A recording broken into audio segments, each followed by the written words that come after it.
ವೀಕ್ಷಕರೇ, ಅಮೋಘ ವಾರ್ತೆಗಳಿಗೆ ಸ್ವಾಗತ. ನಾನು ನಂದಿನಿ. ಈಗ ಮುಖ್ಯಾಂಶಗಳು.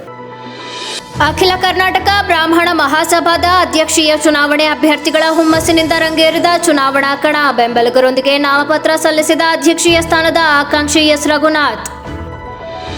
ಗಂಗಾ ಕಲ್ಯಾಣ ಯೋಜನೆಯ ಫಲಾನುಭವಿಗಳಿಗೆ ಶಾಸಕ ಸ್ವರೂಪ್ರಿಂದ ಉಪಕರಣಗಳ ವಿತರಣೆ. ಭುವನೇಶ್ವರಿ ಗುಂಪಿನ ಗಂಡಾನೆಗೆ ರೇಡಿಯೋ ಕಾಲರ್ ಅಳವಡಿಕೆ ಯಶಸ್ವಿ.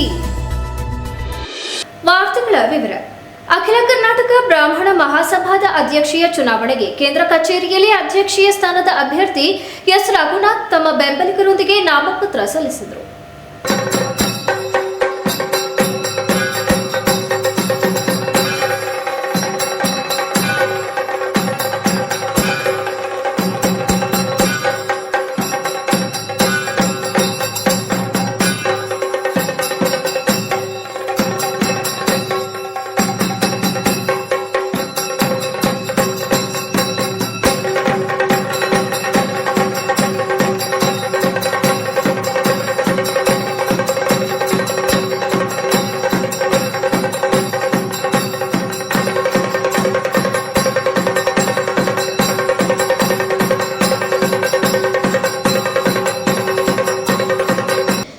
ನಾಮಪತ್ರ ಸಲ್ಲಿಸುವ ಮೊದಲು ಸಾವಿರಾರು ವಿಪ್ರ ಮುಖಂಡರ ಜೊತೆಯಲ್ಲಿ ದೊಡ್ಡ ಗಣಪತಿ ದೇವಸ್ಥಾನದಲ್ಲಿ ವಿಶೇಷ ಪೂಜೆ ಸಲ್ಲಿಸಿ ಅಲ್ಲಿಂದ ಪಾದಯಾತ್ರೆ ಮೂಲಕ ಬುಲ್ ಟೆಂಪಲ್ ರೋಡ್ನಿಂದ ಆರಂಭವಾಗಿ ಎನ್ಆರ್ ಕಾಲೋನಿ ತ್ಯಾಗರಾಜನಗರ ರಸ್ತೆ ಮೂಲಕ ಗಾಯತ್ರಿ ಭವನಕ್ಕೆ ಆಗಮಿಸಿ ನಾಮಪತ್ರ ಸಲ್ಲಿಸಿದರು. ಈ ಸಂದರ್ಭದಲ್ಲಿ ಅಧ್ಯಕ್ಷೀಯ ಅಭ್ಯರ್ಥಿ ಎಸ್ ರಘುನಾಥ್ ಮಾತನಾಡಿ, ರಾಜ್ಯದಲ್ಲಿ 30 ಲಕ್ಷಕ್ಕೂ ಹೆಚ್ಚು ಜನರು ಬ್ರಾಹ್ಮಣ ಸಮುದಾಯದವರು ಇದ್ದಾರೆ. ಅದರಲ್ಲಿ ಶೇಕಡಾವಾರು ಜನರಿಗೆ ಶಿಕ್ಷಣ, ಆರೋಗ್ಯ ಮತ್ತು ಉದ್ಯೋಗದಲ್ಲಿ ಅವಕಾಶ ವಂಚಿತರಾಗಿದ್ದಾರೆ.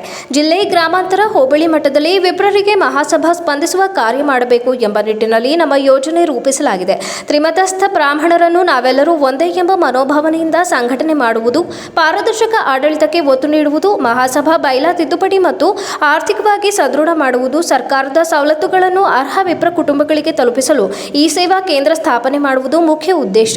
ರಾಜ್ಯಾದ್ಯಂತ ಇರುವ ವಿಪ್ರ ಸಮುದಾಯದವರು ಮತ್ತು ಮುಖಂಡರು ಹೆಚ್ಚಿನ ಸಹಕಾರ, ಬೆಂಬಲ ನೀಡುತ್ತಿದ್ದಾರೆ ಎಂದು ಹೇಳಿದರು.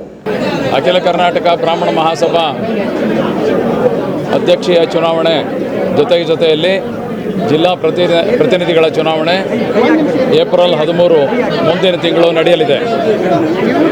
ಕಳೆದ ಬಾರಿ ನಾನು ಸ್ಪರ್ಧೆ ಮಾಡಿದ್ದೆ ಅಧ್ಯಕ್ಷ ಸ್ಥಾನಕ್ಕೆ.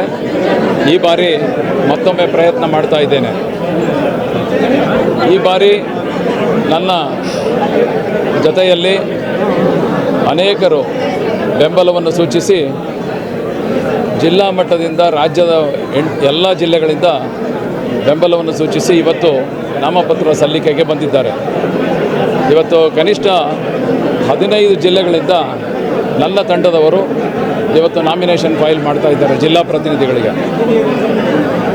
ಈ ಒಂದು ಪ್ರಕ್ರಿಯೆಯಲ್ಲಿ ನನ್ನ ಜೊತೆಯಲ್ಲಿ ಸನ್ಮಾನ್ಯ ಶ್ರೀ ಆರ್ ಲಕ್ಷ್ಮೀಕಾಂತ್ರವರು, ಹಿರಿಯ ಉಪಾಧ್ಯಕ್ಷರು ಹಿಂದಿನ ಅವಧಿಯಲ್ಲಿ, ಮತ್ತು ಡಾಕ್ಟರ್ MRV ಪ್ರಸಾದ್ರವರು ಹಿಂದಿನ ಅಧ್ಯಕ್ಷರು, BNB ಸುಬ್ರಹ್ಮಣ್ಯಂ ತಂಡದವರಾದ ನರಸಿಂಹರಾಮರವರು, ಹೀಗೆ ಅನೇಕರು ಎಲ್ಲರೂ ಬಂದು ನನ್ನ ಈ ತಂಡಕ್ಕೆ ಬೆಂಬಲವನ್ನು ಸೂಚಿಸಿ ಸಹಕಾರವನ್ನು ಕೊಡ್ತಾ ಇದ್ದಾರೆ.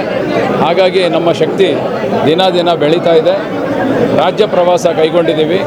ಸುಮಾರು ಜಿಲ್ಲೆಗಳನ್ನ, ತಾಲೂಕುಗಳನ್ನ ಪ್ರವಾಸ ಮಾಡಿ ಅಲ್ಲಿರ್ತಕ್ಕಂಥ ನಮ್ಮ ವಿಪ್ರ ಮುಖಂಡರುಗಳನ್ನೆಲ್ಲ ಭೇಟಿ ಮಾಡಿ, ಸದಸ್ಯರುಗಳನ್ನ ಭೇಟಿ ಮಾಡಿ ಮನವಿ ಮಾಡ್ಕೊಂಡು ಬರ್ತಾ ಇದ್ದೀವಿ. ಸುಮಾರು ಕಡೆ ಒಂದಷ್ಟು ಕಡೆ ನಾವು ಜಿಲ್ಲಾ ಪ್ರತಿನಿಧಿಗಳನ್ನೆಲ್ಲ ನಾಮಪತ್ರ ಸಲ್ಲಿಸುವಂಥದ್ದಾಗಿದೆ. ಇವತ್ತು ಕೊನೆ ದಿನ. ಎಲ್ಲೆಲ್ಲಿ ಕೆಲವರು ನಿನ್ನೆ ತನಕ ಮಾಡಿಲ್ವೋ ಅವರೆಲ್ಲ ಬಂದು ಇವತ್ತು ನಾಮಪತ್ರವನ್ನು ಸಲ್ಲಿಕೆ ಮಾಡ್ತಾ ಇದ್ದಾರೆ. ನಮ್ಮ ವಿಶ್ವಾಸ ಹೆಚ್ಚಾಗ್ತಾ ಇದೆ. ಈ ಬಾರಿ ಗೆಲ್ತೀವಿ ಅನ್ನುವಂಥ ಒಂದು ನಮಗೆ ಕೂಡ ಕಾನ್ಫಿಡೆನ್ಸ್ ಹೆಚ್ಚಾಗಿದೆ. ಜೊತೆಗೆ ನಮ್ಮದೇ ಆದ ಪ್ರಣಾಳಿಕೆಯನ್ನು ಕೂಡ ಇವತ್ತು ಬಿಡುಗಡೆ ಮಾಡಿದ್ದೀವಿ. ಇದು 5 ವರ್ಷದ ಅವಧಿ. ಈ 5 ವರ್ಷದಲ್ಲಿ ನಾವೆಲ್ಲ ಏನು ಮಾಡ್ಬೋದು, ಮಾಡಬಹುದಾದಂಥ ಕೆಲಸಗಳು ಮಾತ್ರ ಇದರಲ್ಲಿ ಪ್ರಣಾಳಿಕೆಯಲ್ಲಿ ಹಾಕ್ಕೊಂಡು ನಾವು ಒಂದು ಹೆಜ್ಜೆ ಮುಂದಿಡ್ತಾ ಇದ್ದೀವಿ. ಭಗವಂತನ ಆಶೀರ್ವಾದದಿಂದ, ದೇವರ ದಯೆ ಮತ್ತು ಭಗವಂತನ ಆಶೀರ್ವಾದ ಮತ್ತು ಗುರು ಹಿರಿಯರ ಎಲ್ಲ ಬೆಂಬಲದಿಂದ, ಎಲ್ಲ ನಮ್ಮ ವಿಪ್ರರ ಎಲ್ಲ ಬೆಂಬಲದಿಂದ ಈ ಬಾರಿ ಗೆಲ್ತೀವಿ ಅನ್ನೋಂಥ ಆತ್ಮವಿಶ್ವಾಸ ಇದೆ.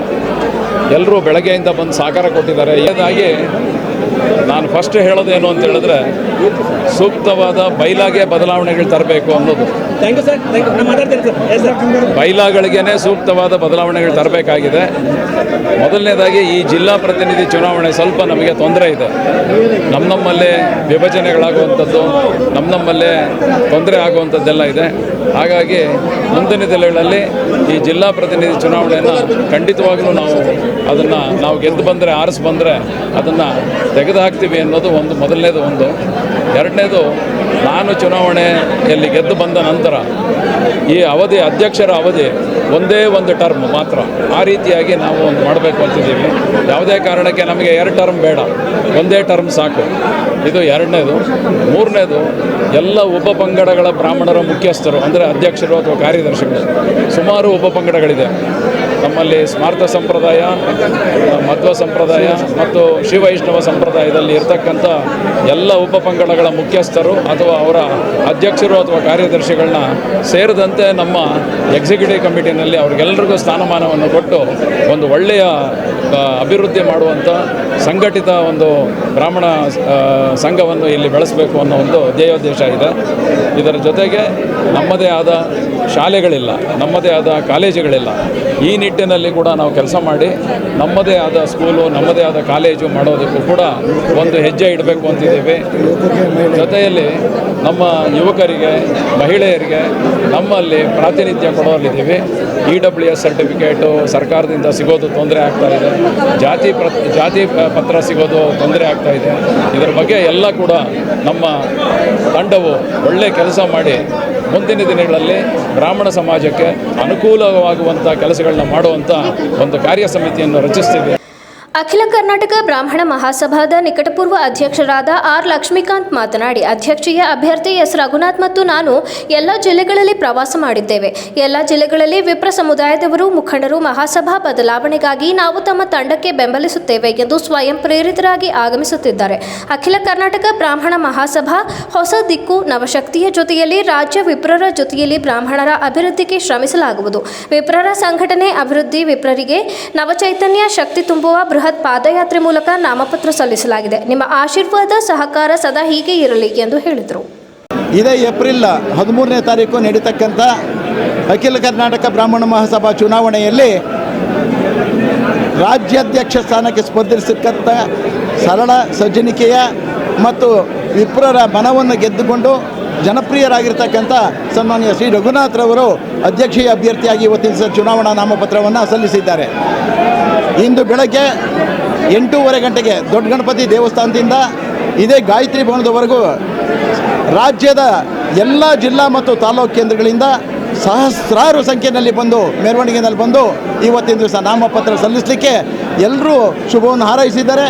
ಈ ಮಟ್ಟದ ಒಂದು ಶುಭ ಹಾರೈಸಿರೋದು ಅಥವಾ ಈ ಮೆರವಣಿಗೆಯಲ್ಲಿ ಭಾಗವಹಿಸಿರೋದು ಈ ಉತ್ಸಾಹದಿಂದ ಅತ್ಯಂತ ಮನಸ್ಪೂರ್ವಕವಾಗಿ ಅಭ್ಯರ್ಥಿಯನ್ನು ಗೆಲ್ಲಿಸಬೇಕು ಅನ್ನೋ ದೃಢ ನಿರ್ಧಾರದಿಂದ ಬಂದಿರತಕ್ಕಂಥ ರಾಜ್ಯದ ಎಲ್ಲ ನನ್ನ ಬಂಧುಗಳಿಗೆ ನಾನು ಹೃದಯಪೂರ್ವಕವಾಗಿ ನಮನಗಳನ್ನು ಸಲ್ಲಿಸ್ತಾ ಇದ್ದೀನಿ. ಮತ್ತು ಇವತ್ತಿನ ದಿವಸ ಏನು ನಮ್ಮ ರಾಜ್ಯಾಧ್ಯಕ್ಷ ಸ್ಥಾನಕ್ಕೆ ಸ್ಪರ್ಧಿಸತಕ್ಕಂಥ ನಮ್ಮ ರಘುನಾಥ್ರವರು ರಾಜ್ಯದ ಈ ಸಾರಿ ಇದೇ ಪ್ರಥಮ ಬಾರಿಗೆ ಜಿಲ್ಲಾ ಕೇಂದ್ರಕ್ಕೆ ಪ್ರತಿನಿಧಿಗಳಾಗಿ ಆಯ್ಕೆ ಮಾಡ್ತಕ್ಕಂಥ ಒಂದು ಸುಸಂದರ್ಭದಲ್ಲಿ ರಘುನಾಥ್ರವರ ತಂಡ ಇವತ್ತಿನ ದಿವಸ ಇಲ್ಲಿ ನನ್ನ ಪಕ್ಕದಲ್ಲಿ ಇರ್ತಕ್ಕಂಥ ನಮ್ಮ ಲಕ್ಷ್ಮಣ ಕುಲಕರ್ಣಿರವರು ಸಹ ಅಭ್ಯರ್ಥಿಯಾಗಿದ್ದಾರೆ. ಇಡೀ ರಾಜ್ಯದಲ್ಲಿ ರಘುನಾಥ್ರವರು ಜಿಲ್ಲಾ ಕೇಂದ್ರಗಳಿಗೆ ಎಲ್ಲ ಜಿಲ್ಲಾ ಪ್ರತಿನಿಧಿಗಳನ್ನ ಆಯ್ಕೆ ಮಾಡಿಕೊಂಡಿದ್ದಾರೆ. ಇವತ್ತಿನ ದಿವಸ ಇದನ್ನೆಲ್ಲ ನೋಡಿದಾಗ ತಾವೆಲ್ಲ ನಮ್ಮ ಮಾಧ್ಯಮ ಬಂಧುಗಳು ತಾವೆಲ್ಲ ನೋಡಿದ್ದೀರಾ. ಇಂತಹ ಅಭೂತಪೂರ್ವವಾದಂಥ ಒಂದು ಬೆಂಬಲ ಅಥವಾ ಮೆರವಣಿಗೆ ಅಥವಾ ಉತ್ಸಾಹ, ಅವ್ರ ತೀರ್ಮಾನ ಬಹುಶಃ ನಮ್ಮ ಅಖಿಲ ಕರ್ನಾಟಕ ಬ್ರಾಹ್ಮಣ ಮಹಾಸಭಾದಲ್ಲಿ ಇದೊಂದು ಇತಿಹಾಸ ಅಂತ ಹೇಳಲಿಕ್ಕೆ ನಾನು ಸಂತೋಷ ಪಡ್ತೀನಿ. ನಾನು ಸಹ ಆರ್ ಲಕ್ಷ್ಮೀಕಾಂತ್ನಾಗೆ ಕಳೆದ 35 ವರ್ಷಗಳಿಂದ ಅಖಿಲ ಕರ್ನಾಟಕ ಬ್ರಾಹ್ಮಣ ಮಹಾಸಭಾದಲ್ಲಿ ಅಧ್ಯಕ್ಷ ಸ್ಥಾನ ಒಂದು ಬಿಟ್ಟು ಎಲ್ಲ ಸ್ಥಾನಗಳಲ್ಲೂ ಕೆಲಸ ಮಾಡಿದ್ದೀನಿ. ಆದರೆ ಇವತ್ತಿನ ದಿವಸ ಈ ಒಂದು ಅಧ್ಯಕ್ಷೀಯ ಚುನಾವಣೆಯಲ್ಲಿ ಎಲ್ಲರೂ ಒಪ್ಪತಕ್ಕಂಥ ಅಭ್ಯರ್ಥಿ ಆಗಬೇಕು, ಎಲ್ಲರನ್ನೂ ಒಪ್ಕೊಳ್ತಕ್ಕಂಥ, ಎಲ್ಲರನ್ನೂ ವಿಶ್ವಾಸದಿಂದ ಕಾಣ್ತಕ್ಕಂಥ, ಶ್ರೀಮತಸ್ಥ ಬಂಧುಗಳನ್ನು ವಿಶ್ವಾಸದಿಂದ ತೆಗೆದುಕೊಂಡು ಹೋಗ್ತಕ್ಕಂಥ ಅಭ್ಯರ್ಥಿ ಬೇಕು. ಅದನ್ನು ಶ್ರೀ ರಘುನಾಥ್ರವರು ಇವತ್ತಿನ ದಿವಸ ಅಧ್ಯಕ್ಷ ಸ್ಥಾನಕ್ಕೆ ಸ್ಪರ್ಧೆ ಮಾಡಿದ್ದಾರೆ. ಬಹುಶಃ ಇಡೀ ರಾಜ್ಯದಲ್ಲಿ ಜಿಲ್ಲಾ ಮತ್ತು ಕೇಂದ್ರದಲ್ಲಿ ನಾವೇ ಪ್ರವಾಸ ಮಾಡಿದಾಗ ನಾವು ಜಂಟಿಯಾಗಿ ಎಲ್ಲ ಕಡೆಯೂ ಅವ್ರಿಗೆ ಅಭೂತಪೂರ್ವವಾಗಿರ್ತಕ್ಕಂಥ ಅವ್ರಿಗೆ ಬೆಂಬಲ ಸಿಗ್ತಾ ಇದೆ. ಅತ್ಯುತ್ಸಾಹದಿಂದ ಎಲ್ಲರೂ ಅವರು ಶುಭವನ್ನು ಹಾರೈಸಿದ್ದಾರೆ. ಇವತ್ತಿನ ದಿವಸ ಅವರು ಅಧ್ಯಕ್ಷರಾಗಿ ಬಂದರೆ ಈ ಒಂದು ಮಹಾಸಭೆಯನ್ನು ಅತ್ಯುನ್ನತವಾಗಿ ಬಹಳ ಅವರು ಏನು ಪ್ರಣಾಳಿಕೆಯಲ್ಲಿ ಕೊಟ್ಟಿದ್ದಾರೆ ಆ ಪ್ರಣಾಳಿಕೆಯನ್ನು ಅನುಷ್ಠಾನಕ್ಕೆ ತರಲಿಕ್ಕೆ ಅವರು ಸಮರ್ಥರಿದ್ದಾರೆ ಅಂತ ಹೇಳಿ ಪೂರ್ಣಾವಧಿ ಕೆಲಸ ಮಾಡ್ತಕ್ಕಂಥ ಅಧ್ಯಕ್ಷರು ಇವತ್ತಿನ ದಿವಸ ಇಲ್ಲಿ ಕೂತ್ಕೋಬೇಕಾಗಿದೆ ಅಖಿಲ ಕರ್ನಾಟಕ ಬ್ರಾಹ್ಮಣ ಮಹಾಸಭಾದಲ್ಲಿ. ಮತ್ತು ಅವ್ರ ತಂಡ ಏನಿದೆ ಅವ್ರ ತಂಡನೂ ಸಹ ಇವತ್ತು ಆಯ್ಕೆ ಮಾಡಿರ್ತಕ್ಕಂಥವರು ಅಲ್ಲಿಯ ಬಂಧುಗಳು ಒಪ್ತಕ್ಕಂಥವ್ರು ಜನಪ್ರಿಯರಾಗಿರ್ತಕ್ಕಂಥ ಇವತ್ತು ಜನಪ್ರತಿನಿಧಿಗಳನ್ನ ಅಭ್ಯರ್ಥಿ ಮಾಡಿದ್ದಾರೆ. ಆ ದೃಷ್ಟಿಯಿಂದ ಇವತ್ತಿನ ದಿವಸ ಎಸ್ ರಘುನಾಥ್ರವ್ರಿಗೆ ನಾನು ಸಹ ಹಿಂದೆ ಚುನಾವಣೆ ಸ್ಪರ್ಧೆ ಮಾಡಿದ್ರು ಸಹ ಅವ್ರಿಗೆ ಯಾಕೆ ನಾನು ಬೆಂಬಲ ಕೊಡ್ತಾ ಇದ್ದೀನಿ ಅಂದರೆ ಇವತ್ತು ರಘುನಾಥ್ರವರು ಈ ಒಂದು ಬ್ರಾಹ್ಮಣ ಸಭಾವನ್ನು ಮುನ್ನಡೆಸ್ತಕ್ಕಂಥ ಶಕ್ತಿ ಸಾಮರ್ಥ್ಯ ಹೊಂದಿದ್ದಾರೆ. ಆ ದೃಷ್ಟಿಯಿಂದ ಅವರು ಎಲ್ಲರನ್ನೂ ವಿಶ್ವಾಸಕ್ಕೆ ತಗೊಂಡು ಇವತ್ತು ಈ ಮಹಾಸಭಾವನ್ನು ಮುನ್ನಡೆಸ್ತಾರೆ ಅನ್ನತಕ್ಕಂಥ ವಿಶ್ವಾಸದಿಂದ ಇವತ್ತು ನಾವು ಅವ್ರಿಗೆ ಬೆಂಬಲ ಕೊಟ್ಟಿದ್ದೀವಿ. ಇಡೀ ರಾಜ್ಯದಿಂದ ಅವ್ರಿಗೆ ಬೆಂಬಲ ಸಿಕ್ಕಿದೆ. ಏಪ್ರಿಲ್ 13ನೇ ತಾರೀಕು ಚುನಾವಣೆ. ರಾಜ್ಯ ಮತ್ತು ಜಿಲ್ಲಾ ಪ್ರತಿನಿಧಿಗಳಿಗೆ ದಯವಿಟ್ಟು ರಾಜ್ಯದಿಂದ ರಘುನಾಥ್ರವ್ರಿಗೆ, ಜಿಲ್ಲಾ ಕೇಂದ್ರದಿಂದ ಆ ಪ್ರತಿನಿಧಿಗಳಿಗೆ ತಾವೆಲ್ಲ ಆಶೀರ್ವಾದ ಮಾಡಬೇಕು, ಅವರಿಗೆ ಬೆಂಬಲಿಸಬೇಕು, ಅವ್ರ ಶುಭವನ್ನು ಕೋರಬೇಕಂತ ಅಂದ್ಬಿಟ್ಟು ಇಡೀ ನನ್ನ ರಾಜ್ಯದ ಎಲ್ಲ ಗೌರವಾನ್ವಿತ ಅಖಿಲ ಕರ್ನಾಟಕ ಬ್ರಾಹ್ಮಣ ಮಹಾಸಭಾ ಬಂಧುಗಳಿಗೆ ಸದಸ್ಯರಿಗೆ ನಾನು ವಿನಂತಿ ಮಾಡ್ತಾ ಇದ್ದೀನಿ. ನಮಸ್ಕಾರ. ಗಂಗಾ ಕಲ್ಯಾಣ ಯೋಜನೆ ಅಡಿಯಲ್ಲಿ ಕೊಳವೆ ಬಾವಿ ಕೊರೆಯಲಾಗಿದ್ದ ಫಲಾನುಭವಿಗಳಿಗೆ ತಾಲೂಕು ಪಂಚಾಯಿತಿ ಆವರಣದಲ್ಲಿ ಶಾಸಕ ಸ್ವರೂಪ್ ಪ್ರಕಾಶ್ ಉಪಕರಣಗಳನ್ನು ವಿತರಿಸಿದರು. ಮೋಟಾರ್ ಪೈಪ್ಗಳು, ವಿದ್ಯುತ್ ಬೋರ್ಡ್ ಸೇರಿದಂತೆ ಇನ್ನಿತರ ಉಪಕರಣಗಳನ್ನು ವಿತರಿಸಿದ ಶಾಸಕರಿಗೆ ತಾಲೂಕು ಸಮಾಜ ಕಲ್ಯಾಣಾಧಿಕಾರಿ ಮಂಜುಕುಮಾರ್ ಹಾಗೂ ತಾಲೂಕು ಪಂಚಾಯಿತಿ ಅಭಿವೃದ್ಧಿ ಅಧಿಕಾರಿಗಳು ಸಾಥ್ ನೀಡಿದರು. ನಂತರ ಮಾತನಾಡಿದ ಅವರು, ಪರಿಶಿಷ್ಟ ಜಾತಿ, ಪರಿಶಿಷ್ಟ ಪಂಗಡಗಳ ಜನರಿಗೆ ಅನುಕೂಲ ಕಲ್ಪಿಸುವ ಸಲುವಾಗಿ ಸರ್ಕಾರ ಜಾರಿಗೆ ತಂದಿರುವ ಪ್ರಮುಖ ಕಾರ್ಯಕ್ರಮಗಳ ಪೈಕಿ ಗಂಗಾ ಕಲ್ಯಾಣ ಯೋಜನೆ ಕೂಡ ಒಂದಾಗಿದೆ. ಕೃಷಿ ಭೂಮಿಗೆ ಕೊಳವೆ ಬಾವಿ ಮೂಲಕ ನೀರನ್ನು ಒದಗಿಸುವ ಸದುದ್ದೇಶ ಇದಾಗಿದೆ. ಫಲಾನುಭವಿಗಳು ಇದರ ಸದುಪಯೋಗ ಪಡಿಸಿಕೊಂಡು ಕೃಷಿ ಭೂಮಿಯಲ್ಲಿ ಇನ್ನಷ್ಟು ಉತ್ತಮ ಫಸಲು ಹಾಗೂ ಲಾಭ ಪಡೆದು ಅಭಿವೃದ್ಧಿ ಪಥದತ್ತ ಸಾಗಲಿ ಎಂದು ಶುಭ ಹಾರೈಸಿದರು. ಜಿಲ್ಲೆ ಹಾಗೂ ನೆರೆ ಜಿಲ್ಲೆಗಳಲ್ಲಿ ಬೈಕ್ ಕಳ್ಳತನ ಮಾಡುತ್ತಿದ್ದ ಆರೋಪಿಯನ್ನು ಬಂಧಿಸಲಾಗಿದ್ದು ಆತನಿಂದ 12,30,000 ಮೌಲ್ಯದ ವಿವಿಧ ಕಂಪನಿಯ ಬೈಕ್ಗಳನ್ನು ವಶಕ್ಕೆ ಪಡೆಯಲಾಗಿದೆ ಎಂದು ಪೊಲೀಸ್ ವರಿಷ್ಠಾಧಿಕಾರಿ ಮೊಹಮ್ಮದ್ ಸುಜೀತಾ ತಿಳಿಸಿದರು. ಪತ್ರಿಕಾಗೋಷ್ಠಿಯಲ್ಲಿ ಮಾಹಿತಿ ನೀಡಿದ ಅವರು, ಬಂಧಿತ ಆರೋಪಿ ಎನ್ಆರ್ ಗಗನ್ ಆಲೂರು ತಾಲೂಕಿನ ಕೆಂಚಮ್ಮನ ಹೊಸಕೋಟೆ ಹೋಬಳಿಯ ಕೊಡಗತ್ತ ಬಳಿಯವನಾಗಿದ್ದು ಸದ್ಯ ಮಂಡ್ಯ ಜಿಲ್ಲೆಯ ಕೆಆರ್ಪೇಟೆ ತಾಲೂಕಿನ ಬಂಡಿಹೊಳೆ ಗ್ರಾಮದಲ್ಲಿ ವಾಸವಾಗಿದ್ದ.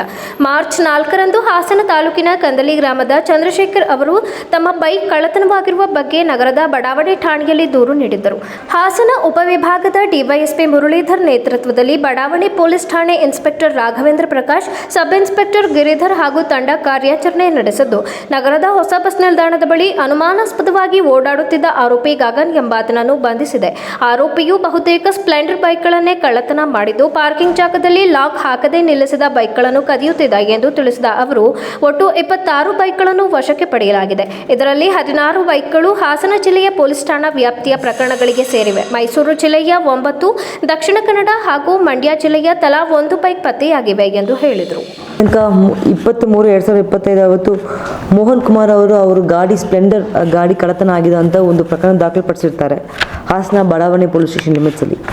ಈ ಸಮಯದಲ್ಲಿ ನಾವು ತನಿಖೆಯನ್ನು ಮುಂದುವರಿಸುವಾಗ ಇಲ್ಲಿ ಒಂದು ವೆಹಿಕಲ್ ಇಲ್ಲ, ಸುಮಾರು ವೆಹಿಕಲ್ ಕಳ್ಳತನ ಆಗಿದೆ ಅಂತ ನಮ್ಗೆ ಕಂಡು ಬಂದಿರ್ತದೆ. ತನಿಖೆಯನ್ನು ಮುಂದುವರಿಸೋ ಸಮಯದಲ್ಲಿ ನಮಗೆ ಪ್ರಮುಖ ಆರೋಪಿ ಗಗನ್ ಅಂತ ಕಂಡು ಬಂದಿರ್ತದೆ. ಈ ಗಗನ್ ಅವರು ಮೂಲತಃ ಆಳೂರು, ಆದರೆ ಈಗ ಮಂಡ್ಯದಲ್ಲಿ ವಾಸ ಮಾಡ್ತಾ ಬಂದಿರ್ತಾರೆ ಅಂತ ನಮ್ಮ ಮಾಹಿತಿ ಬಂದಿದೆ. ಈ ಗಗನ್ ಅವರ ಮೇಲೆ ಹಿಂದೆ ಯಾವುದೂ ಕೇಸ್ ಇಲ್ಲ, ಆದರೆ ಈ ಕೇಸನ್ನು ನಾವು ತನಿಖೆ ಮುಂದುವರಿಸೋ ಸಮಯದಲ್ಲಿ ಇವರು ಸುಮಾರು 26 ವೆಹಿಕಲನ್ನು ಕಳ್ಳತನ ಮಾಡಿದ್ದಾರೆ.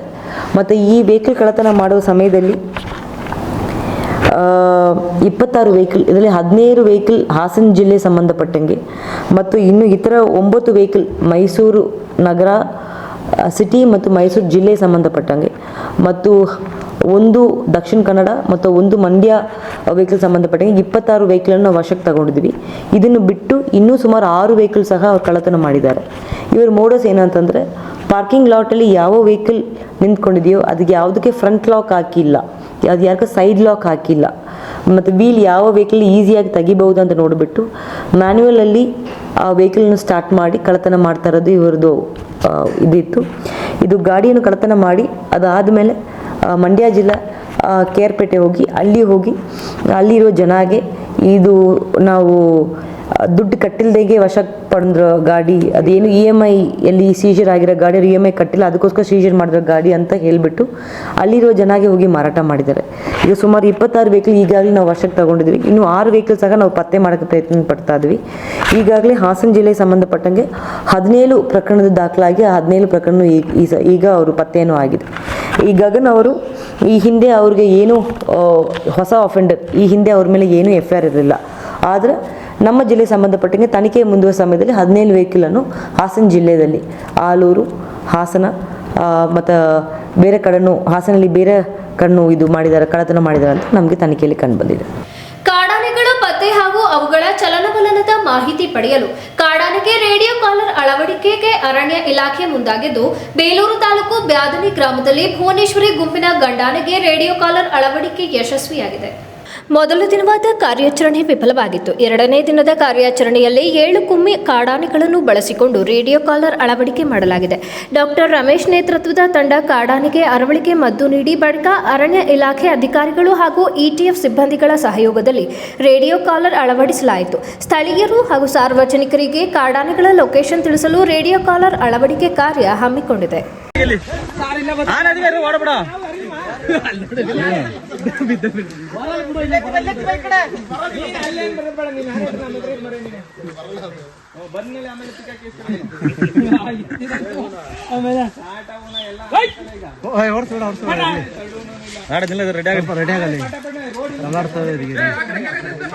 ಹಾಕ್ಬಿಟ್ರಲ್ಲ ಅಂತ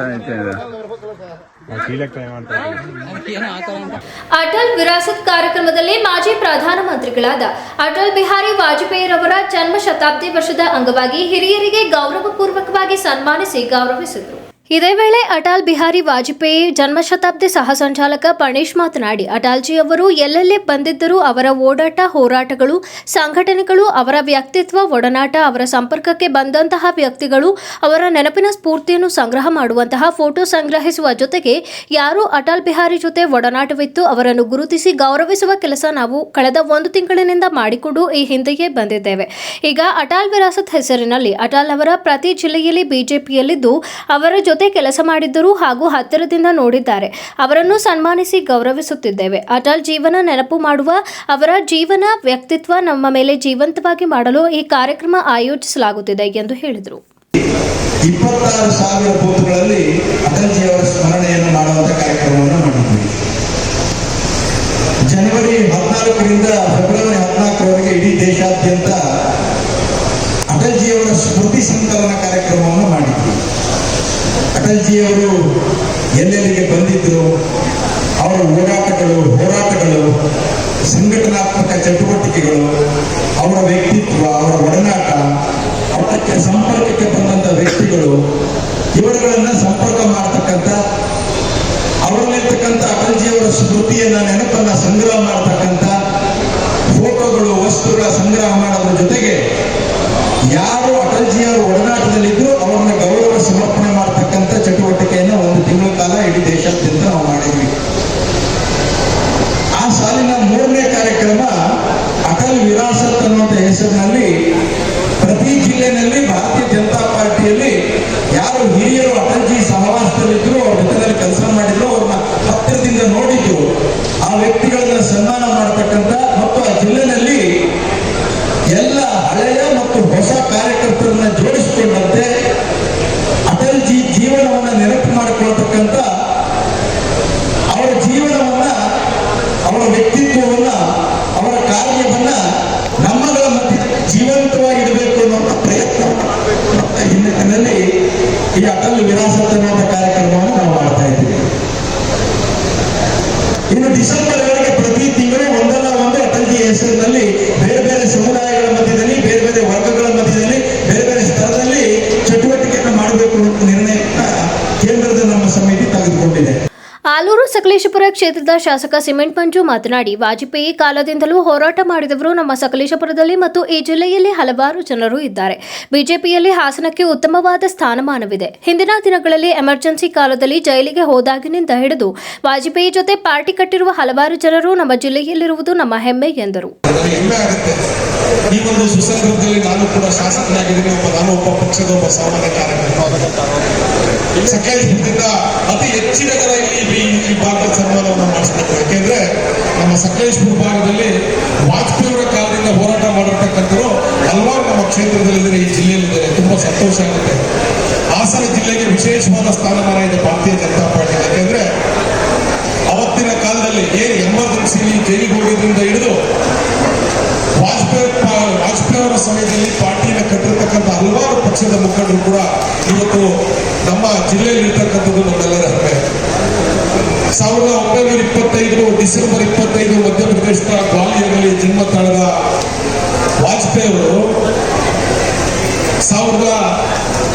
1996 13 ದಿವಸ, 97 13 ತಿಂಗಳು, 99 ಸುಮಾರು 4.5 ವರ್ಷಗಳ ಉತ್ತಮ ಆಡಳಿತವನ್ನು ಕೊಟ್ಟೋಡಿರ್ತಕ್ಕಂಥ ಯಾರು ಪ್ರಧಾನಮಂತ್ರಿಗೆ ಅದು ವಾಜಪೇಯಿ ಅವರೊಂದಿಗೆ ಹೆಮ್ಮೆಯಿಂದ ಹೇಳ್ತಾರೆ. ಇದೇ ವೇಳೆ ಬಿಜೆಪಿ ಜಿಲ್ಲಾಧ್ಯಕ್ಷ ಸಿದ್ದೇಶ್ ನಾಗೇಂದ್ರ, ಪ್ರಧಾನ ಕಾರ್ಯದರ್ಶಿ ಅಮಿತ್ ಶೆಟ್ಟಿ, ಹುಡಾ ಮಾಜಿ ಅಧ್ಯಕ್ಷ ನವಿಲೆ ಅಪ್ಪಣ್ಣ, ಬಿಜೆಪಿ ಸಂಘಟನಾ ಪರ್ವ ಜಿಲ್ಲಾ ಸಂಚಾಲಕ ರಾಜಕುಮಾರ್ ಇತರರು ಉಪಸ್ಥಿತರಿದ್ದರು.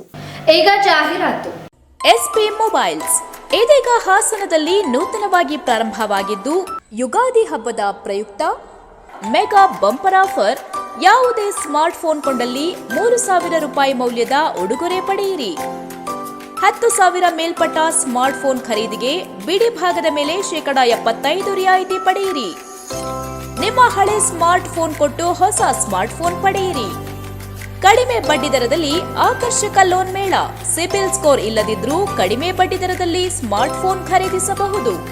ಬನ್ನಿ, ಖರೀದಿಸಿ, ಆನಂದಿಸಿ. ಎಸ್ಪಿ ಮೊಬೈಲ್ಸ್, ಸ್ಥಳ ಗಂಧದ ಕೋಟೆ ಎದುರು, ಆರ್ಸಿ ರಸ್ತೆ, ಹಾಸನ. ಫೋನ್ ನಂಬರ್ಸ್ 9035937854, 8197265252 ಮತ್ತು 8073743652. ಅಧ್ಯಯನ ಪದವಿ ಪೂರ್ವ ಕಾಲೇಜು ಹಾಸನ. ಹಾಸನದ ವಿದ್ಯಾನಗರದಲ್ಲಿರುವ ಅಧ್ಯಯನ ಪಿಯು ಕಾಲೇಜು ಯಶಸ್ವಿಯಾಗಿ 1 ವರ್ಷವನ್ನ ಪೂರೈಸಿ 2ನೇ ವರ್ಷದತ್ತ ದಾಪುಗಾಲು ಹಾಕುತ್ತಿದೆ. ನಿಮ್ಮ ಭವಿಷ್ಯದ ಕನಸನ್ನು ನನಸಾಗಿಸಿಕೊಳ್ಳಲು ಹಾಗೂ ವಿದ್ಯಾರ್ಥಿಗಳ ಉತ್ಕೃಷ್ಟ ಗುಣಮಟ್ಟದ ಶಿಕ್ಷಣ ಒದಗಿಸಲು ಸತತವಾಗಿ ಶ್ರಮಿಸುತ್ತಿದ್ದು, 2025-26ನೇ ಸಾಲಿಗೆ ಪ್ರವೇಶಾತಿ ಪ್ರಾರಂಭವಾಗಿದೆ. ಅಧ್ಯಯನ ಪದವಿ ಪೂರ್ವ ಕಾಲೇಜಿನಲ್ಲಿ ವಿಜ್ಞಾನ ವಿಭಾಗದಲ್ಲಿ ಪಿಸಿಎಂಬಿ, ಪಿಸಿಎಂಸಿ ಮಾತ್ರವಲ್ಲದೆ ವಾಣಿಜ್ಯ ವಿಭಾಗದಲ್ಲಿ ಸಿಇಪಿಎ ಕೋರ್ಸ್ಗಳು ಲಭ್ಯವಿದ್ದು, ವಿದ್ಯಾರ್ಥಿಗಳ ಸರ್ವತೋಮುಖ ಶಿಕ್ಷಣದ ಅಭಿವೃದ್ಧಿಗಾಗಿ ಮೂಲ ಶಿಕ್ಷಣದೊಂದಿಗೆ ಕೆಸಿಇಟಿ, ನೀಟ್, ಜೆಡಬ್ಲ್ಇ ಕೋರ್ಸ್ಗಳ ಜೊತೆಗೆ ಸಾಫ್ಟ್ವೇರ್ ಡೆವಲಪ್ಮೆಂಟ್, ಬ್ಯಾಂಕಿಂಗ್ ಕೋರ್ಸ್ಗಳು ಮತ್ತು ಸಿಎ ಫೌಂಡೇಶನ್ ತರಬೇತಿಯನ್ನು ಸಹ ನೀಡಲಾಗುವುದು. ಅಷ್ಟೇ ಅಲ್ಲದೆ ಅರ್ಹ ವಿದ್ಯಾರ್ಥಿಗಳಿಗೆ ಸ್ಕಾಲರ್ಶಿಪ್ನ ಸೌಲಭ್ಯವಿದ್ದು, ನುರಿತ ಉಪನ್ಯಾಸಕರು ಹಾಗೂ ಸುಸಜ್ಜಿತ ಲ್ಯಾಬ್ಗಳನ್ನು ಒಳಗೊಂಡಿದೆ. ವಿದ್ಯಾರ್ಥಿಗಳಿಗೆ ಹಾಸ್ಟೆಲ್ನ ವ್ಯವಸ್ಥೆ ಕೂಡ ಲಭ್ಯವಿದೆ. ದಾಖಲಾತಿಗಾಗಿ ಹಿಂದೆ ಸಂಪರ್ಕಿಸಿ ಅಧ್ಯಯನ ಪದವಿ ಪೂರ್ವ college, Vidyanagar, Hassan. Phone numbers 08172035704 ಮತ್ತು 9019526599.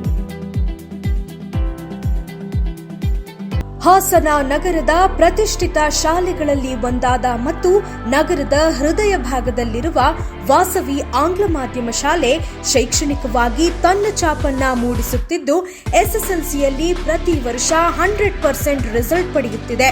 ಪಠ್ಯೇತರ ಚಟುವಟಿಕೆಗಳಾದ ಕಬಡ್ಡಿ, ಅಥ್ಲೆಟಿಕ್ಸ್ ಮತ್ತು ವಾಲಿಬಾಲ್ಗಳಲ್ಲಿ ರಾಜ್ಯ ಮಟ್ಟದಲ್ಲಿ ಗುರುತಿಸಿಕೊಂಡಿದ್ದು, ಕ್ರೀಡಾಸಕ್ತ ವಿದ್ಯಾರ್ಥಿಗಳಿಗೆ ವಿಶಾಲ ಮೈದಾನದಿಂದ ದೈಹಿಕ ಶಿಕ್ಷಣಕ್ಕೂ ಅನುಕೂಲ ವಾತಾವರಣವಿದೆ.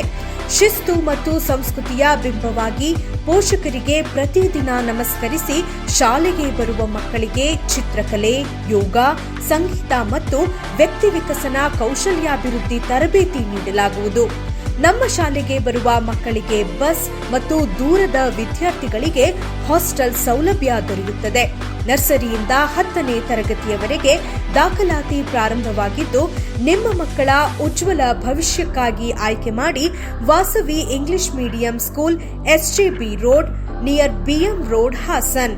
ಕಾಂಟ್ಯಾಕ್ಟ್ ನಂಬರ್ 9108510739, 7892405029 ಮತ್ತು 9742212220. ನೋಡಿದಾಗಲೆಲ್ಲ ನವ ಚಿತ್ರವೇ.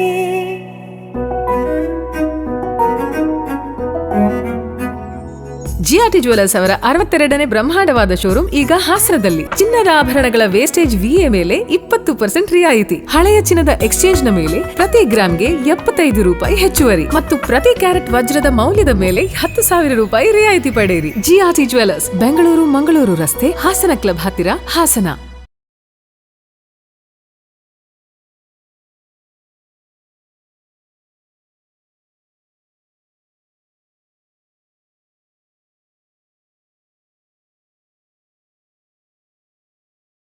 ಗೋಮತಿ ಕಲ್ಯಾಣ ಮಂಟಪ 12 ವಸಂತಗಳನ್ನು ಪೂರೈಸಿ 13ನೇ ವರ್ಷಕ್ಕೆ ಪಾದಾರ್ಪಣೆ ಮಾಡುತ್ತಿರುವ ಗೋಮತಿ ಕಲ್ಯಾಣ ಮಂಟಪವನ್ನು ಹೊಚ್ಚ ಹೊಸ ರೂಪದಲ್ಲಿ ನಿಮ್ಮ ಮುಂದೆ ಪ್ರಸ್ತುತಪಡಿಸುತ್ತಿದ್ದೇವೆ. ಅತ್ಯಾಧುನಿಕವಾಗಿ ನವೀಕರಣಗೊಂಡ ಕಲ್ಯಾಣ ಮಂಟಪದಲ್ಲಿ 1500 ಜನರು ಪಾಲ್ಗೊಳ್ಳಬಹುದಾದ ಬ್ಯಾಂಕ್ವೆಟ್ ಹಾಲ್, 700 ಜನರು ಊಟ ಮಾಡಬಹುದಾದ ಡೈನಿಂಗ್ ಹಾಲ್ ಇದ್ದು, ಮದುವೆ, ಬೀಗರ ಔತಣ, ನಾಮಕರಣ ಮತ್ತು ಎಲ್ಲ ಶುಭ ಸಮಾರಂಭಗಳಿಗೆ ಸಸ್ಯಾಹಾರಿ ಮತ್ತು ಮಾಂಸಾಹಾರಿ ಔತಣಗಳಿಗೆ ಹಾಲ್ ಅನ್ನು ನೀಡಲಾಗುತ್ತದೆ. 4 ಎಕರೆಗೂ ಅಧಿಕ ಜಾಗದಲ್ಲಿ ವಾಹನಗಳಿಗೆ ಉತ್ತಮವಾದ ಪಾರ್ಕಿಂಗ್ ವ್ಯವಸ್ಥೆ ಸಹ ಲಭ್ಯವಿದೆ. ನಿಮ್ಮ ಕುಟುಂಬದ ಸುಂದರ ಕಾರ್ಯಕ್ರಮಗಳನ್ನು ಅತ್ಯುತ್ತಮ ಕ್ಷಣಗಳನ್ನಾಗಿ ಮಾರ್ಪಾಡಾಗಿಸಲು ಒಂದು ಒಳ್ಳೆಯ ಜಾಗ, ಅದುವೇ ನಮ್ಮ ಗೋಮತಿ ಕಲ್ಯಾಣ ಮಂಟಪ. ಗೋಮತಿ ಕಲ್ಯಾಣ ಮಂಟಪ, ಕೋರ್ಟ್ ಹೊಸ ಬಸ್ ನಿಲ್ದಾಣದ ಹತ್ತಿರ, ಚನ್ನಪಟ್ಟಣ ಬಡಾವಣೆ, ಹೊಳೆನರಸೀಪುರ ರಸ್ತೆ, ಹಾಸನ. ಬುಕಿಂಗ್ ಹಾಗೂ ಹೆಚ್ಚಿನ ಮಾಹಿತಿಗಾಗಿ ಸಂಪರ್ಕಿಸಿ 9448427261 8970568666. KNA milestone English medium school and PU college, Holenarasipura. ನುರಿತ ಬೋಧಕ ವರ್ಗದಿಂದ ಅತ್ಯುತ್ತಮ ಶಿಕ್ಷಣದೊಂದಿಗೆ ಪ್ರತಿ ವರ್ಷ ವಿದ್ಯಾರ್ಥಿಗಳ ಉತ್ತಮ ಫಲಿತಾಂಶದೊಂದಿಗೆ ಮುನ್ನಡೆಯುತ್ತಿದೆ. ನಮ್ಮ ಶಾಲೆಯಲ್ಲಿ ಮ್ಯೂಸಿಕ್, ಡ್ಯಾನ್ಸ್, ಚಿತ್ರಕಲೆ, ಧ್ಯಾನ, ಕರಾಟೆ ಮತ್ತು ಯೋಗ ತರಬೇತಿಯನ್ನ ನೀಡುತ್ತಿದ್ದು, ಅಂತಾರಾಷ್ಟ್ರೀಯ ಮಟ್ಟದ ಕರಾಟೆ ಪ್ರತಿಭೆಗಳು ಕೂಡ ನಮ್ಮ ಶಾಲೆಯಲ್ಲಿರುವುದು ನಮ್ಮೆಲ್ಲರ ಹೆಮ್ಮೆಯಾಗಿದೆ. ಕ್ರೀಡಾ ಚಟುವಟಿಕೆಗಳಿಗೆ ವಿಸ್ತಾರವಾದ ಮೈದಾನವಿದ್ದು, ಲೈಬ್ರರಿ ಮತ್ತು ಕಂಪ್ಯೂಟರ್ ಲ್ಯಾಬ್ ಒಳಗೊಂಡಂತೆ ಇಲ್ಲಿ ವ್ಯಾಸಂಗ ಮಾಡುತ್ತಿರುವ ಪ್ರತಿ ವಿದ್ಯಾರ್ಥಿಗಳಿಗೆ ಎಕ್ಸ್ಪರ್ಟ್ ಟೀಚರ್ಸ್ಗಳೇ ಪ್ರತ್ಯೇಕವಾಗಿ ಸ್ಟಡಿ ಅವರ್ಸ್ ಮಾಡುವುದರಿಂದ ವಿದ್ಯಾರ್ಥಿಗಳಿಗೆ ಯಾವುದೇ ಬೇರೆ ಕೋಚಿಂಗ್ ಸೆಂಟರ್ ಅವಶ್ಯಕತೆ ಇರುವುದಿಲ್ಲ. ವಿದ್ಯಾರ್ಥಿಗಳ ಸರ್ವತೋಮುಖ ಶಿಕ್ಷಣದ ಅಭಿವೃದ್ಧಿಗಾಗಿ ಸದಾ ಮಿಡಿಯುವ ಶಿಕ್ಷಕರು ಗ್ರೂಪ್ ಸ್ಟಡಿ, ಸ್ಪರ್ಧಾತ್ಮಕ ಪರೀಕ್ಷೆಗೆ ಕ್ವಿಜ್ ಮತ್ತು ಡಿಬೇಟ್ ನಡೆಸಿ ಪ್ರತಿ ತಿಂಗಳಿಗೊಮ್ಮೆ ಪೋಷಕರ ಸಭೆಯನ್ನ ನಡೆಸಲಾಗುತ್ತದೆ. ನಮ್ಮ ಶಾಲೆಯಲ್ಲಿ ಉತ್ತಮ ಬಸ್ ಸೌಲಭ್ಯವಿದ್ದು, ದೂರದ ಮಕ್ಕಳಿಗೆ ಊಟ ಮತ್ತು ಹಾಸ್ಟೆಲ್ ವ್ಯವಸ್ಥೆಯೂ ಲಭ್ಯವಿರುತ್ತದೆ. Admission open for nursery, first standard to PUC. KNA milestone English medium school and PU college, KNA extension, old Channarayapatna road, Holenarasipura. Mobile 9108510737 9108510735. ಮತ್ತೊಮ್ಮೆ ಅಮೋಘ ವಾರ್ತೆಗಳಿಗೆ ಸ್ವಾಗತ. ಹಾಸನ ತಾಲೂಕಿನ 11 ಗ್ರಾಮಗಳ ರೈತರ ಜಮೀನನ್ನು ಕೈಗಾರಿಕಾ ಪ್ರದೇಶಾಭಿವೃದ್ಧಿ ಮಂಡಳಿ ಸ್ವಾಧೀನಪಡಿಸಿಕೊಂಡಿದ್ದರಿಂದ ಈಗ ಜಮೀನಿಲ್ಲ. ಪ್ರಸ್ತುತ ರೈತ ಕುಟುಂಬಕ್ಕೆ ಉದ್ಯೋಗ ನೀಡುವುದಾಗಿ ಭರವಸೆ ನೀಡಿದ್ದರು. ಆದರೆ ರೈತರಾದ ನಮಗೆ ಯಾವ ಅನುಕೂಲ ಸಿಕ್ಕಿರುವುದಿಲ್ಲ ಎಂದು ತಾಲೂಕು ಭೂ ಸಂತ್ರಸ್ತರ ರೈತ ಹೋರಾಟ ಸಮಿತಿಯ ಕಾನೂನು ಸಲಹೆಗಾರ ಶ್ರೀನಿವಾಸ ಮೂರ್ತಿ ಮನವಿ ಮಾಡಿದರು. ಹಾಸನದಲ್ಲಿ 1991ನೇ ಇಸ್ವಿನಲ್ಲಿ KIDB ಅಂತಿದೆ. ಆ KIDB ಕೈಗಾರಿಕಾ ಅಭಿವೃದ್ಧಿ ಪ್ರದೇಶ ಅದು ಇದು ಅಸ್ತಿತ್ವಕ್ಕೆ ಬಂತು. ಆಗ ಬಂದ ನಂತರ ಅವ್ರೇನು ಮಾಡಿದರು, ಹಾಸನದಲ್ಲಿ ನಮ್ಮ ಆಗಿನ ಪ್ರತಿನಿಧಿಗಳಿದ್ದಂತೆಲ್ಲ ಇಲ್ಲಿ ಮಾಡಬೇಕು ಅಂತ ಹೇಳೋ ಉದ್ದೇಶದಿಂದ 2477 ಎಕರೆ 11 ಗ್ರಾಮದಲ್ಲಿ ಅದನ್ನು ಭೂಸ್ವಾಧೀನ ಪಡ್ಕೊಂಡ ನಂತರ ಅದನ್ನು ಭೂಸ್ವಾಧೀನ ಅಧಿಕಾರಿಗಳು KDBನಲ್ಲಿ ಲೋಕಲ್ ಆಗಿ ಇಂಜಿನಿಯರಿಗೆ ಅದನ್ನು ಕೊಟ್ಟರು. ಅದಕ್ಕೆ ಪ್ಲಾಟ್ ಎಲ್ಲ ಮಾಡಿದರು. ಪ್ಲಾಟ್ ಮಾಡಿ ಹಂಚಿಕೆ ಆಯಿತು. ಹಂಚಿಕೆ ಆದಮೇಲೆ ಏನಾಯಿತು ಅಂತಂದರೆ ನಮ್ಗೆ ಅವಾಗ ಕೇವಲ 50,000 ರಿಂದ 60,000 ರೂಪಾಯಿ ಮಾತ್ರ ಪರಿಹಾರ ಒಂದು ಎಕರೆ ಕೊಟ್ಟಿದ್ದರು. ಅದನ್ನು ನಾವು ತೊಗೊಂಡು ಏನಪ್ಪ ಅಂದರೆ ಅವಾಗ ನಮ್ಗೆ ಆಶ್ವಾಸನೆ ಕೊಟ್ಟಿದ್ದೀನಪ್ಪ ಅಂತಂದರೆ ಮನೆಗೆ ಒಂದು ಕೆಲಸ ಕೊಡ್ತೇವೆ ಅಂತ ಹೇಳಿದರು. ಅದ್ರ ಮೇಲೆ ಮತ್ತು ನಮ್ಮ ನಾಯಕರುಗಳು ಹೇಳಿದಾಗೆ ನಾವು ಆ ಪರಿಹಾರನ ತೊಗೊಂಡು ಬಿಟ್ಟು ಆಮೇಲೆ ಏನಾಯಿತು, ಇವರು ಏನು ಹಂಚಿಕೆ ಮಾಡಿದ್ರು ಆ ಉದ್ಯಮಗಳು ಸ್ಥಾಪನೆ ಆಗಲಿಲ್ಲ. 2008ರಲ್ಲಿ ನಾವು ಮತ್ತೆ ನೋಡಿದಾಗ ಎಲ್ಲ ಖಾಲಿ ಇತ್ತು ನಮ್ಮ ಜಾಗ. ನಾವು ಆವಾಗ ಇದನ್ನು ಈ ಥರ ಇಷ್ಟು ದಿವಸ ಆದರೂ ಬಂದಿಲ್ಲ, 93ರಲ್ಲಿ ತೊಗೊಂಡಿದ್ದಾರೆ, 8ರಲ್ಲೂ ಮಾಡಿಲ್ಲ ಅಂತ ಹೇಳಿದಾಗ ಅವಾಗೇನಾಗಿದೆ ಅಂದರೆ ನಾವು ನಮ್ಮ ಕೈಲಿ ಒಂದು ಕರಾರು ಮಾಡಿಸ್ಕೊಂಡ್ಬಿಟ್ಟಿದ್ರು, ಒಪ್ಪಿದ್ದೀವಿ ಅಂತ. ಆ ದೃಷ್ಟಿಯಿಂದ ಏನು ಹೇಳಿದ್ರು ನಮ್ಮ ಕಾನೂನು ಸಲಹೆಗಾರರು, ನಿಮಗೆ ಕೊಡೋಕ್ಕಾಗಲ್ಲ, ಅವ್ರು ದಿಢೀಕೆ ಮಾಡೋದಕ್ಕೆ ಪ್ರಯತ್ನ ಮಾಡ್ಬೋದು ಅಂತ ಹೇಳಿದ್ರು. ಆವಾಗ ನಾವು ಅವರ ಕೇಳಿ ಪರಿಣಿತರವರು ಅವ್ರ ಮುಖಾಂತರ ಹೈಕೋರ್ಟ್ಗೆ ನಾವು ಹೋರಾಟಕ್ಕೆ ನಿಂತ್ಕೊಳ್ಬೋದು. ಯಾಕೆಂದರೆ ಜನಪ್ರತಿನಿಧಿಗಳನ್ನ ಮಾಡಿದ್ವು, ಜನಪ್ರತಿನಿಧಿಗಳು ಪಾಪ ಅವರೆಲ್ಲ ನಮಗೆ ಸಹಾಯ ಮಾಡಿದರು. ಅದರಿಂದ ನಮಗೆ ಸರ್ಕಾರದಿಂದ ಅನುಕೂಲ ಆಗಲಿಲ್ಲ. ಅಟ್ಲೀಸ್ಟ್ ನಾವೇನು ಮಾಡಿ ಕೊನೆಗೆ ಈಗ ನಮ್ಮ ಅನಿಸಿಕೆ ಏನಪ್ಪ ಅಂದರೆ ಡೆವಲಪ್ಡ್ ಲ್ಯಾಂಡ್ ಕೊಡಬೇಕು ಅಂತ. ಇದಕ್ಕೆ ಸರ್ಕಾರ ಒಂದು ಆದೇಶ ಇದೆ, 2007ರಿಂದ ಕೊಡ್ತಾ ಇದ್ದಾರೆ. ಯಾವಾಗ ಅಂದರೆ ಯಾರು ಪರಿಹಾರ ತಗೊಳ್ಳಲ್ಲ ಅವ್ರಿಗೆ ಕೊಡ್ಬೋದು ಅಂತ ಇದೆ. ಅದನ್ನು ನಾವು ಹೇಳಿದ್ದೀವಿ ಮೊದಲನೇ 2011 ನ್ಯಾಯಾಧೀಶರಲ್ಲಿ ಹೇಳಿದ್ದೀವಿ, ನಾವು ಕೊಡ್ತೀವಿ, ನಮಗೇನು ಕೊಟ್ಟಿದ್ದಾರೆ ಪರಿಹಾರನ ಅದರ ವಿತ್ ಬಡ್ಡಿ ಕೊಡ್ತೀವಿ ಅಂತ ಹೇಳಿದ್ವಿ. ಈ ದೃಷ್ಟಿಯಿಂದ ನಾವು ಕೇಳ್ಕೊತಾ ಇದ್ದೀವಿ. ಮತ್ತು ಇನ್ನೊಂದು ಈ ಸಂದರ್ಭದಲ್ಲಿ ನಾವೇನು ಹೇಳೋಕ್ಕೆ ಇಷ್ಟಪಡ್ತೇವೆ ಅಂದರೆ, ಈ ನೀರಾವರಿಗೆ ಕಳ್ಕೊಂಡ್ರೆ ಅವರಿಗೆ ಒಂದು ರಿಹ್ಯಾಬಿಲಿಟೇಷನ್ ಅಂತ ಮಾಡ್ತಾರೆ, ಪುನರ್ವಸತಿ ಮಾಡ್ತಾರೆ. ಈ ನಮ್ಮಲ್ಲಿ ಕಳ್ಕೊಂಡವ್ರಿಗೆ ಸಾಧಾರಣ 500 ಜನ ರೈತರಿದ್ದಾರೆ, ಯಾರಿಗೂ ಪುನರ್ವಸತಿ ಯಾವ ಥರದಲ್ಲೂ ಆಗಿಲ್ಲ, ಕೆಲಸ ಸಿಕ್ಕಿಲ್ಲ ಅಥವಾ ಇದಾಗಿಲ್ಲ, ಅವ್ರಿಗೆ ಪುನರ್ವಸತಿನೂ ಆಗಿಲ್ಲ, ನಮಗೂ ಆಗಿಲ್ಲ. ಆ ದೃಷ್ಟಿ ಆಮೇಲೆ ಏನು ಮಾಡಿದ್ರು, ಪುನರ್ವಸತಿ ಮಾಡಬೇಕು ಅಂದರೆ ನಾವು ಹೇಳಿದ್ವಿ ಅಟ್ಲೀಸ್ಟ್ ಒಂದು ಚೀಟಿ ಕೊಡಿ, ಒಂದು ಗುರುತಿನ ಚೀಟಿ ಕೊಡಿ, ಇಂಥವ್ರ ಹತ್ರ ಇಷ್ಟು ತೊಗೊಂಡಿದ್ದೀವಿ, ಇಷ್ಟು ಜಮೀನು ಇವ್ರು ಕೊಟ್ಟಿದ್ದಾರೆ ಅಂತ ಕೊಟ್ಟಿದ್ದಾರೆ. ಯಾಕೆಂದರೆ ರೈತರುಗಳು ಯಾವುದಕ್ಕೂ ವಿರೋಧ ಮಾಡಲ್ಲ. ಪತ್ರಿಕಾಗೋಷ್ಠಿಯಲ್ಲಿ ತಾಲೂಕು ಭೂ ಸಂತ್ರಸ್ತರ ರೈತ ಹೋರಾಟ ಸಮಿತಿಯ ಸುರೇಶ್, ಕಮಲಮ್ಮ, ಪುಟ್ಟಸ್ವಾಮಿ ಗೌಡ ಇತರರು ಉಪಸ್ಥಿತರಿದ್ದರು. ಎಲ್ಲಿವರೆಗೂ ನಾವು ಸಂಘಟಿತರಾಗುವುದಿಲ್ಲವೋ ಅಲ್ಲಿವರೆಗೂ ನಾವು ಸ್ಥಾನಮಾನ ಪಡೆಯಲು ಆಗುವುದಿಲ್ಲ. ಮುಂದಿನ ದಿನಗಳಲ್ಲಿ ನಾವೆಲ್ಲ ಸಂಘಟಿತರಾಗಿ ಇಂತಹ ಜಯಂತಿಗೆ ಹೆಚ್ಚಿನ ಸಂಖ್ಯೆಯಲ್ಲಿ ಪಾಲ್ಗೊಳ್ಳಬೇಕೆಂದು ಜಿಲ್ಲಾ ತಿಗಳರ ಕ್ಷೇಮಾಭಿವೃದ್ಧಿ ಸಂಘದ ಅಧ್ಯಕ್ಷ HP ಚನ್ನೇಗೌಡ ಕರೆ ನೀಡಿದರು. ಹಾಸನಾಂಬ ಕಲಾಕ್ಷೇತ್ರದಲ್ಲಿ ಜಿಲ್ಲಾಡಳಿತ, ಕನ್ನಡ ಮತ್ತು ಸಂಸ್ಕೃತಿ ಇಲಾಖೆ ಇವರ ಸಹಯೋಗದಲ್ಲಿ ಹಮ್ಮಿಕೊಳ್ಳಲಾಗಿದ್ದ ಶ್ರೀ ಅಗ್ನಿಬನ್ನಿರಾಯ ಸ್ವಾಮಿ ಜಯಂತಿಯಲ್ಲಿ ಪಾಲ್ಗೊಂಡು ಮಾತನಾಡಿದ ಅವರು, ಎಲ್ಲೋ ಒಂದು ಕಡೆ ಕರ್ನಾಟಕ ಸರ್ಕಾರವು ನಮ್ಮ ಜನಾಂಗವನ್ನು ಕೂಡ ಗುರುತಿಸುವ ಕೆಲಸ ಮಾಡಿದೆ. ರಾಜ್ಯದಲ್ಲಿ ನಮ್ಮ ಜನಾಂಗದ ಸಂಖ್ಯೆ 40 ಲಕ್ಷಕ್ಕೂ ಹೆಚ್ಚು ಇದ್ದು, ಹಾಸನ ಜಿಲ್ಲೆಯಲ್ಲಿ 6 ರಿಂದ 7 ಸಾವಿರ ಜನಸಂಖ್ಯೆ ಇರಬಹುದು. ಆದರೆ ಇಲ್ಲಿ ನಾವುಗಳು ಅಲ್ಪಸಂಖ್ಯಾತರು ಎನಿಸಿಕೊಂಡಿದ್ದೇವೆ. ಆದರೆ ಇಂತಹ ಕಾರ್ಯಕ್ರಮದಲ್ಲಿ ಪಾಲ್ಗೊಳ್ಳಬೇಕಾದರೆ ನಮ್ಮ ಜನಾಂಗದ ನಾಯಕರ ಕೊಡುಗೆ ಅಪಾರವಿದೆ ಎಂದರು. ನಮ್ಮ ಮುಖಂಡರಾದ PR ರಮೇಶ್ ಅವರು ಸರ್ಕಾರದಲ್ಲಿ ಒಂದು ಭಾಗವಾಗಿ ಕೆಲಸ ಮಾಡಿದ್ದು, ಏನು ಬೇಡಿಕೆ ಈಡೇರಬೇಕಾದರೆ ರಮೇಶ್ ಅವರು ಗಮನ ಸೆಳೆಯುವ ಕೆಲಸ ಮಾಡುತ್ತಿದ್ದರು ಎಂದು ಹೇಳಿದರು. ಎಲ್ಲೋ ಒಂದು ಕಡೆ ಕರ್ನಾಟಕ ಸರ್ಕಾರ ನಮ್ಮ ಜನಾಂಗವನ್ನು ಕೂಡ ಗುರುತಿಸುವಂಥ ಕೆಲಸ ಮಾಡಿದೆ ಅಂತ ಹೇಳಿದ್ರೆ ತಪ್ಪಾಗಲಿಕ್ಕಿಲ್ಲ. ಯಾಕೆ ಅಂತ ಹೇಳಿದ್ರೆ ಕರ್ನಾಟಕದಲ್ಲಿ ನಮ್ಮ ಜನಸಂಖ್ಯೆ 40 ಲಕ್ಷಕ್ಕೂ ಮಿಗಿಲಾಗಿದೆ. ಇಲ್ಲಿ ಸುಮಾರು 6 ರಿಂದ 7 ಸಾವಿರ ಜನಸಂಖ್ಯೆಯನ್ನು ಹೊಂದಿರಬಹುದು. ಆದರೆ ನಾವಿಲ್ಲಿ ಅಲ್ಪಸಂಖ್ಯಾತರು ಎನಿಸ್ಕೊಂಡಿದ್ದೀವಿ. ಆದರೆ ಈ ಒಂದು ಸುಸಂದರ್ಭಕ್ಕೆ ತಾವೆಲ್ಲರೂ ಕೂಡ ಪಾಲ್ಗೊಳ್ಬೇಕಾದ್ರೆ ನಮ್ಮ ಜನಾಂಗದ ನಾಯಕರ ಕೊಡುಗೆ ತುಂಬ ಅಪಾರ ಅಂತ ಈ ಸಂದರ್ಭದಲ್ಲಿ ನಾನು ಹೇಳಕ್ಕೆ ಇಚ್ಛೆ ಪಡ್ತೇನೆ. ಮುಖ್ಯವಾಗಿ ಬಂಧುಗಳೇ, ನಮ್ಮ ಜನಾಂಗದ ಮುಖಂಡರಲ್ಲಿ ಒಬ್ಬರಾದಂಥ PR ರಮೇಶ್ ಅಣ್ಣವರು ಅವರು ಸರ್ಕಾರದಲ್ಲಿ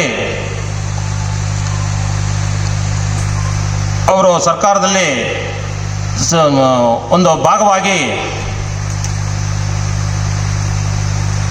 ಕಳಿಸಿ ಸರ್ಕಾರದ ಗಮನ ಸೆಳೆಯಬೇಕು ಅಂತ ಹೇಳಿದ್ರೆ PR ರಮೇಶ್ ಅಣ್ಣವರು ಮುಂದಾಗ್ತಿದ್ರು. ಅವರು ಕಾರ್ಯಕ್ರಮವನ್ನು ಜಿಲ್ಲಾ ಸರ್ಕಾರಿ ನೌಕರರ ಸಂಘದ ಗೌರವಾಧ್ಯಕ್ಷ ಎ ಕೃಷ್ಣೇಗೌಡ ಜ್ಯೋತಿ ಬೆಳಗುವುದರ ಮೂಲಕ ಹಾಗೂ ಶ್ರೀ ಅಗ್ನಿಬನ್ನಿರಾಯ ಸ್ವಾಮಿ ಭಾವಚಿತ್ರಕ್ಕೆ ಪುಷ್ಪಾರ್ಚನೆ ನೆರವೇರಿಸಿ ಉದ್ಘಾಟಿಸಿದರು.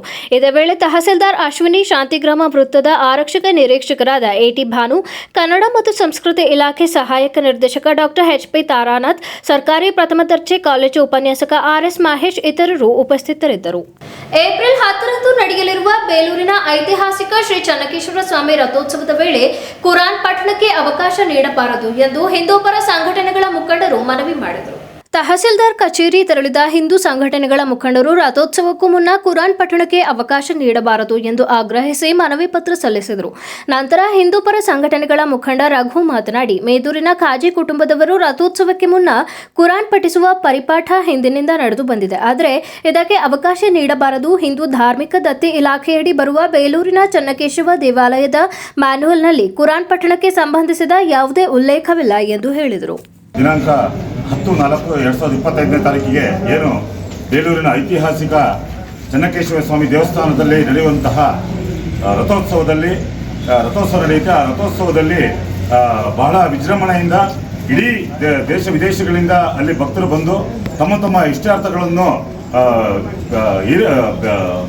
ಈಡೇರಿಸಬೇಕು ಅಂತ ಹೇಳಿ ಏನು ಆ ದೇವರಲ್ಲಿ ಪ್ರಾರ್ಥನೆ ಮಾಡ್ತಾರೆ. ಆ ಪ್ರಾರ್ಥನೆ ಮಾಡುವಂಥ ಸಂದರ್ಭದಲ್ಲಿ ಆ ಗಳಿಗೆ ತೇರಿನ ಏನು 10ನೇ ತಾರೀಕು ನಡೆಯುವಂಥ ಗಳಿಗೆ ತೇರಿನಲ್ಲಿ ಯಾವಾಗಲೂ ಯಾವುದೋ ಒಂದು ವಿಚಾರದಲ್ಲಿ ಮಧ್ಯದಲ್ಲಿ ಅಲ್ಲಿ ಕಾಜಿ ಒಬ್ಬರು ಬಂದ್ಬಿಟ್ಟು ಕುರಾನ್ ಪಠಣ ಮಾಡುವಂತಹ ಒಂದು ಅನಿಷ್ಟ ಪದ್ಧತಿಯನ್ನು ಕಳೆದ ಹಲವಾರು ವರ್ಷಗಳಿಂದ ಮಾಡ್ಕೊಂಡು ಬರ್ತಿದ್ರು. ಹಾಗಾಗಿ ಕಳೆದ 3 ವರ್ಷಗಳಿಂದ ನಿರಂತರವಾದಂಥ ಹೋರಾಟವನ್ನು ಮಾಡ್ಕೊಂಡು ಬಂದಿರೋದ್ರಿಂದ ಈಗ ಅಲ್ಲಿ ಕುರಾನ್ ಪಠಣವನ್ನು ಮಾಡಬಾರ್ದು ಅಂತ ಬಿಟ್ಟಲ್ಲಿ ದಿನಾಂಕ 10ನೇ ತಾರೀಕು ನಡೆಯುವಂತಹ ಏನು ರಥೋತ್ಸವ ಕಾರ್ಯಕ್ರಮದಲ್ಲಿ ಯಾವುದೇ ಕಾರಣಕ್ಕೂ ಕುರಾನ್ ಪಠಣವನ್ನು ಮಾಡೋದಕ್ಕೆ ಅವಕಾಶವನ್ನು ನೀಡಬಾರ್ದು ಅಂತ ಹೇಳಿ ಮಾನ್ಯ ತಹಶೀಲ್ದಾರ್ ಅವರಿಗೆ ಒಂದು ಮನವಿಯನ್ನು ಕೊಡ್ತಾ ಇದ್ವಿ.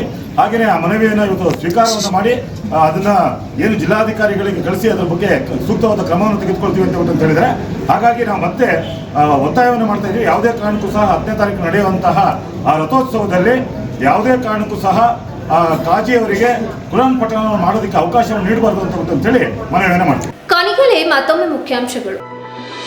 ಅಖಿಲ ಕರ್ನಾಟಕ ಬ್ರಾಹ್ಮಣ ಮಹಾಸಭಾದ ಅಧ್ಯಕ್ಷೀಯ ಚುನಾವಣೆ ಅಭ್ಯರ್ಥಿಗಳ ಹುಮ್ಮಸ್ಸಿನಿಂದ ರಂಗೇರಿದ ಚುನಾವಣಾ ಕಣ. ಬೆಂಬಲಿಗರೊಂದಿಗೆ ನಾಮಪತ್ರ ಸಲ್ಲಿಸಿದ ಅಧ್ಯಕ್ಷೀಯ ಸ್ಥಾನದ ಆಕಾಂಕ್ಷಿ ಎಸ್ ರಘುನಾಥ್. ಗಂಗಾ ಕಲ್ಯಾಣ ಯೋಜನೆಯ ಫಲಾನುಭವಿಗಳಿಗೆ ಶಾಸಕ ಸ್ವರೂಪ್ರಿಂದ ಉಪಕರಣಗಳ ವಿತರಣೆ. ಭುವನೇಶ್ವರಿ ಗುಂಪಿನ ಗಂಡಾನೆಗೆ ರೇಡಿಯೋ ಕಾಲರ್ ಅಳವಡಿಕೆ ಯಶಸ್ವಿ. ಮುಂದಿನ ವಾರ್ತಾ ಸಂಚಿಕೆಯಲ್ಲಿ ಮತ್ತೊಮ್ಮೆ ಭೇಟಿಯಾಗೋಣ. ನಮಸ್ಕಾರ.